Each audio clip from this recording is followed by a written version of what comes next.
All right, joining me once again here on the Matthew Filipowicz Show is my friend David Dayen. Dave is an independent journalist whose work you can find at davedayen.com. You can also find him on Twitter at ddayen. David, thank you so much for being on the show again.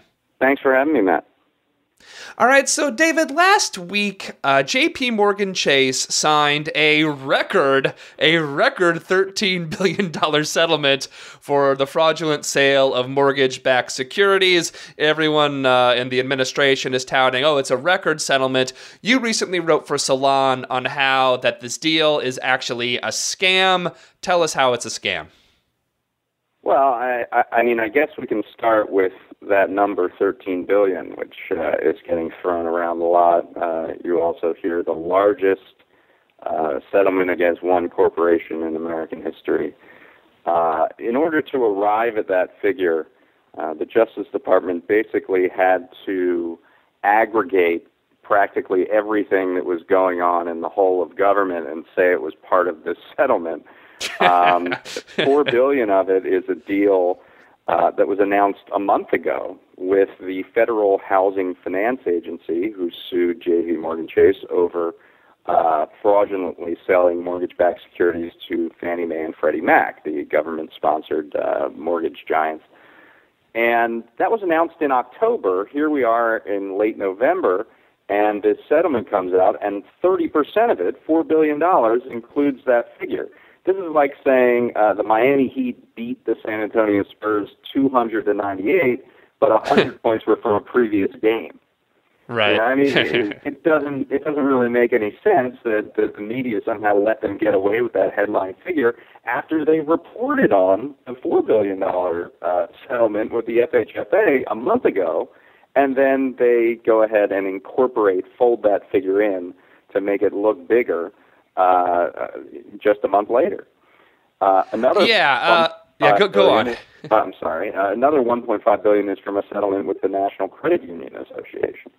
A similar kind of thing. It was a lawsuit that the Credit Union Association put together on the credit unions that purchased mortgage-backed securities. So the Justice Department was just sort of standing in for all these different groups. And aggregating their work in various lawsuits and making that some big settlement number that they can then say in front of a podium. It's like the government is actually like a website aggregator, and they're getting all the clickbait and stuff like that. Yeah, it's a total clickbait settlement. So that's one part of it. The second part of it is that $7 billion out of the remaining $9 billion, if you take away the FHFA part, $7 billion of that is tax deductible. And this is a really scandalous thing that really should be the subject of legislation. There is actually legislation to stop this. It hasn't passed. But if you have some sort of penalty, and the penalty is not specified in a particular way, a corporation or any sort of bad actor can deduct that from their taxes as a business expense. And because a lot of the money in the settlement either goes to homeowners or to wronged investors, then they can deduct $7 billion out of their taxes. And the deduction is probably worth about $2.75 billion. If you look at the way in which J.P. Morgan Chase and other companies do their deductions, that's pretty much what it's going to be worth. And so you basically have taxpayers footing the bill for about $2.75 billion of this settlement. Third thing is the settlement is supposed to be about investors who were wronged when they purchased these mortgage-backed securities because the mortgages backing them were not, they did not meet the underwriting guidelines that J.P. Morgan and its affiliates promised were there. So they sold them these mortgage-backed securities. They said, hey, the mortgages behind these are super safe, no need to worry, you'll never take a loss. It turns out they were all terrible, toxic mortgages, and J.P. Morgan knew it. So that's the idea. Why homeowners get relief out of that settlement is a little questionable. I mean, homeowners were not really involved in this process. They bought the mortgages, but it was not the stipulations in the case, the statement of facts in the case, had nothing to do with homeowners being wronged. It has everything to do with investors. Put that aside, $4 billion in consumer relief for some homeowners really is things that J.P. Morgan Chase either does in their normal course of business, or they would be in their best interest. It would be in their best interest to do them because they will reap a financial benefit from modifying a mortgage instead of foreclosing on somebody, or and some of the things in the settlement that they get credit for, like bulldozing homes. That's something that they do pretty normally. It's sort of an in-kind donation for anti-blight considerations. They get credit under this settlement for originating new mortgages in certain areas, which is bizarre because you get interest when you originate a mortgage. So the economic value of $4 billion in terms of a penalty is extremely limited. It's a good thing that homeowners who are struggling might be able to stay in their homes if they get a decent deal from J.P. Morgan Chase.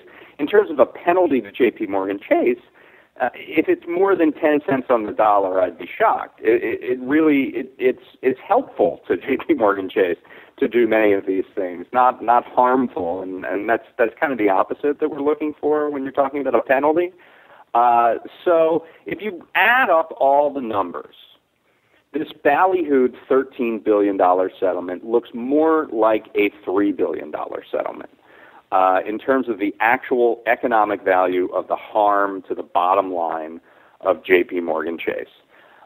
So don't believe the hype on that. But I guess more important than that is that here we have yet another situation where a large Wall Street bank gets to pay their way out of trouble. J.P. Morgan Chase was going to be subject, according to all reports, to criminal sanctions for this misconduct. There was going to be a criminal case filed, and Jamie Dimon called Eric Holder and held that up and negotiated this settlement. There are very few cases in history of a criminal calling the Attorney General of the United States and then negotiating the terms of his crime and dropping the threatened criminal settlement or criminal charges as a result. If we have a situation where there has been terrible misconduct which caused a large financial crisis where millions of people lost their homes, millions of people lost their jobs, what you want out of any kind of punishment or accountability for that is a situation where it can never happen again. And the best way, the swiftest way to ensure that something like this never happens again is to put the people who authorized and directed the conduct behind bars. And that didn't happen. Apparently, criminal charges are not foreclosed upon with this settlement. They're still open, but you and I can make a side wager on whether we're ever going to see them, and I like my odds.